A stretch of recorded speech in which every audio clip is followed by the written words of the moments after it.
obviously going and getting licensed in 47 or 48 different states and spending the $1 million+ in bonding and legal fees associated with that and application fees is quite onerous. Although I love Fred Wilson as our Series A investor, I think there probably is some minimal set of requirements that needs to be done here, because once you open up a business that starts moving money around, bad stuff can happen right out of the gate. So there needs to be some minimal procedures there if you're facilitating that exchange. That being said, I think there is some sort of reasonable gradient that could be accomplished here where as a company maybe performs more transactional volume and that sort of risk goes up accordingly, that maybe there's some scaling in the requirements imposed by the state. I would echo a lot of what Fred has shared as well. You know, when I founded the company just under a year ago, I knew I needed to raise a lot of capital because as a regulated money services business, the investments required to do that, not just in legal fees or surety bonds or the like, but just overall the investments around risk management at a systems, people, process level, technology, etc. We expect it to be significant and to continue to be significant as we have broad ambitions for the company. And so I think there is a sort of higher sort of threshold here for a financial services company that is handling consumer funds and protecting those funds and protecting against criminal abuse of those platforms. But I do agree with the view that there may be some way to think about, just as financial services firms take a risk-based approach to the problems that they have or the systems that they're implementing based on the nature of the business, the customers, etc. There may be a risk-based approach that could be applied to licensing on companies in this arena. I'm not sure what that looks like.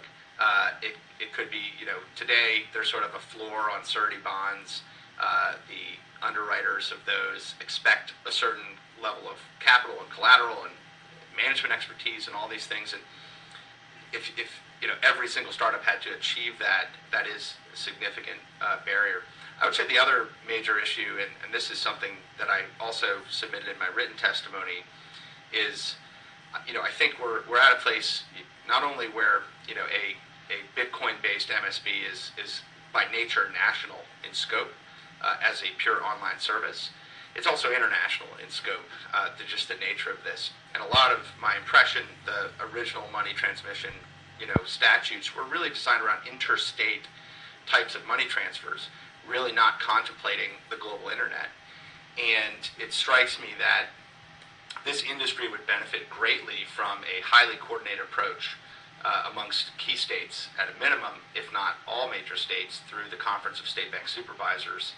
And I would encourage the sort of forward-leaning posture that New York and a few other states are taking, really trying to understand this and try and refine what those license requirements would be, instead of sort of acting unilaterally, really trying to work to establish a common license model through the the Conference of State Bank Supervisors, so that startups have a very clearly defined license model that doesn't vary dramatically from state to state, and also a common, consistent, and streamlined examination process that would be consistent as well. I think that would benefit this industry a great deal. And again, that's really not something we can control. That's really up to the financial oversight authorities in key states such as New York and others.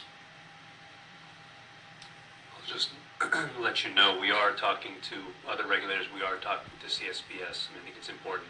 They're actually, I'm not going to dime them out, but they're here today. They were here yesterday, and I think that relationship between each regulator and the conference is very important. That's excellent to know. I don't think that question really applies to us, but the lack of regulation may